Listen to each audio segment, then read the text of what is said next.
What's up guys, it's me Vlad, and today we are going to answer the question, is it worth it buying an OLED TV in 2024?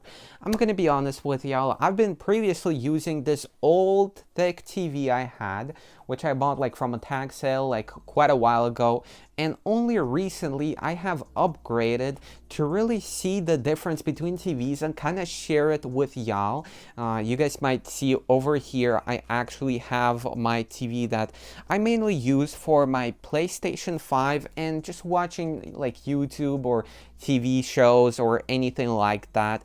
And I'm gonna be honest, I was quite impressed by the quality of it. Like, I know people have been like kind of hyping up 4K TVs and OLED and everything like this, but personally, I was not really into it for like a long time. Like, I had a perfectly fine TV. It had like big thick borders like this, and like I was like, okay, you know what I'm saying, why not? But that TV has kind of run its age, and you guys might know that I record gaming videos for you guys, so I really needed a new TV because that TV started to break. It started to like flicker a lot, and like just in general, you know what I'm saying, we needed an upgrade right here. So, you know what I'm saying, there has been a sale in Costco, and I was able to actually snag this TV for like cheap, pretty much.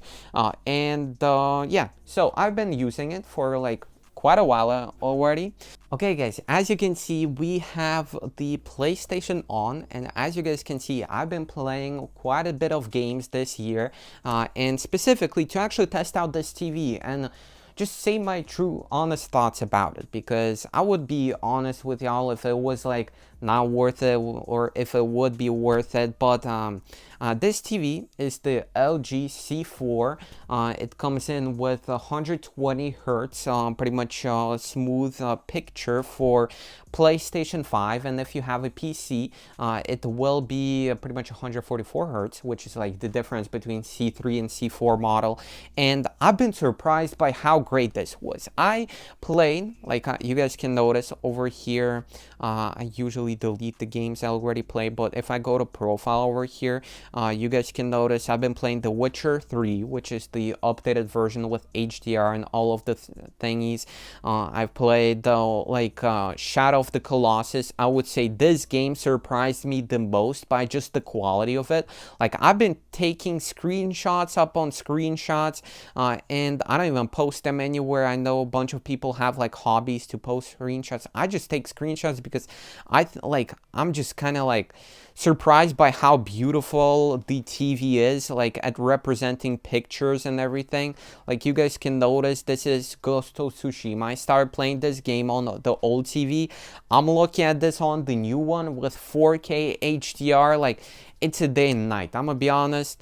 Like, just look at how beautiful all of these are, and this is like a game. This is not even anything like crazy. This is not just some video or something specifically made for this. No, this is a game rendered in real time. Like, but it looks like a movie. Like, I'm honestly surprised by the amount of like quality, details, and everything around this. So, about the actual experience with the TV, I would say, guys, I personally enjoyed the most. Actually, one of the coolest features I've seen on this is that you can actually use your remote with the PlayStation. So it kind of integrates with anything you kind of use. It actually selects it within the TV, and I don't know, maybe it's just a thing on the newer TVs, but you can use the remote with the TV and go watch YouTube or anything. Or remote with the PlayStation. Sorry, I messed that up. But you get the point, you know what I'm saying?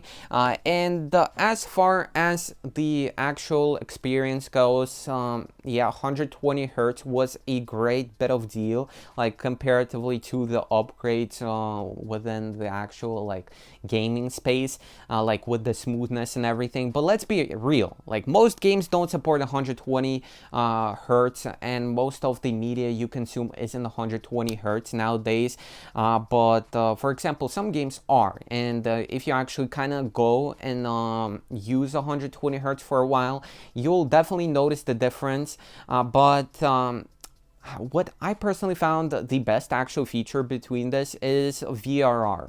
If you guys don't know VRR, what that is, it's very, I think, variable refresh rate. That's what it says, and it pretty much makes the existing games much smoother.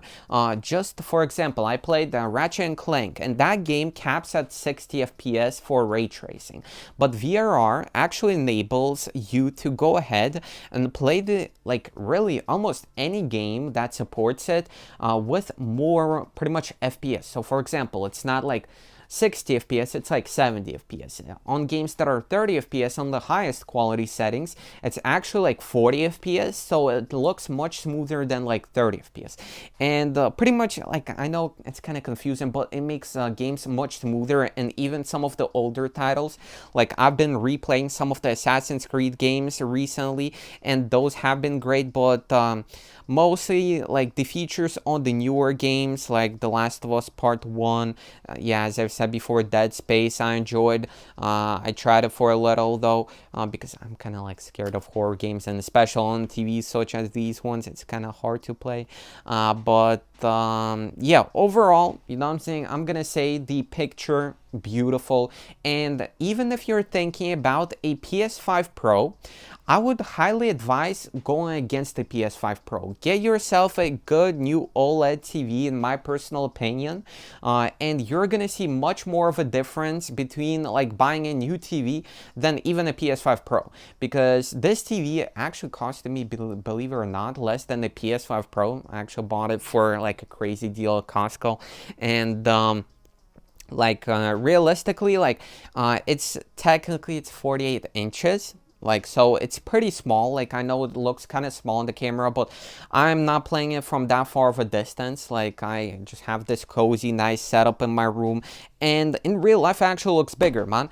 But yeah, like when you're playing games, especially on the new generation, you really see the difference between like each game, because everything nowadays has HDR, and OLED integrates in any game, new game, old game, like it doesn't matter. Any game that has like pitch blacks, it'll pretty much upgrades it without any need of like the developer to upgrade the game.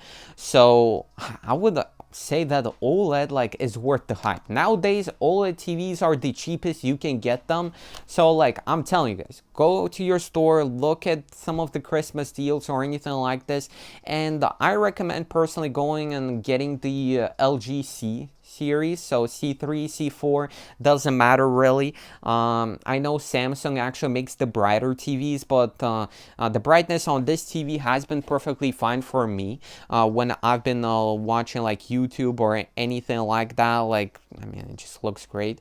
Like, personally, I've been gaming more than I have been before because of the TV, but let me actually just go to YouTube right here and showcase it to y'all a little.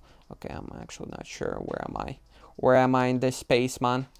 Yeah, I'm gonna be honest, it has like some AI features and everything like this. I don't necessarily use all of that because I feel like the main feature of this is just the panel by itself. But yeah, if you look on one of the videos, like, I'm gonna be honest, I've looked at plenty of TVs like with 4K and other features, and I never was surprised by them. But once you actually have it in your house, you kind of use it. Like, I mean, like, I'm telling you guys, it's magical. Like, you guys have to get one for yourself. If you're planning on buying one, go get one for yourself. If you don't like it, get a Costco and you can refund it. It sounds like I'm making a Costco ad, but like, I mean, just the colors, like by themselves, like pop like crazy in any game you play. For the game recommendations, the games I recommend playing are, like, if you get one, Ratchet and Clank Rift Apart right away, Ghost of Tsushima, Director's Cut, those are on PS Plus Extra, so if you have that, I recommend. Returnal is great too because it's kind of like a horror style, but it has those colors. The recent God of War's insanely good. like just all of the PlayStation titles are great, but Dead Space is great too. But yeah, mostly like horror games are kind of like seeing the difference. But yeah, as I've said before, like even if you think about it, all of the older titles are upgraded just because you have a better screen on your place over here. And I've been using this TV for like 3 months already, so it's been just great, you know what I'm saying? So yeah, that's pretty much it, everyone. See you guys later. I'm out. Peace. And yeah, drop a like, subscribe.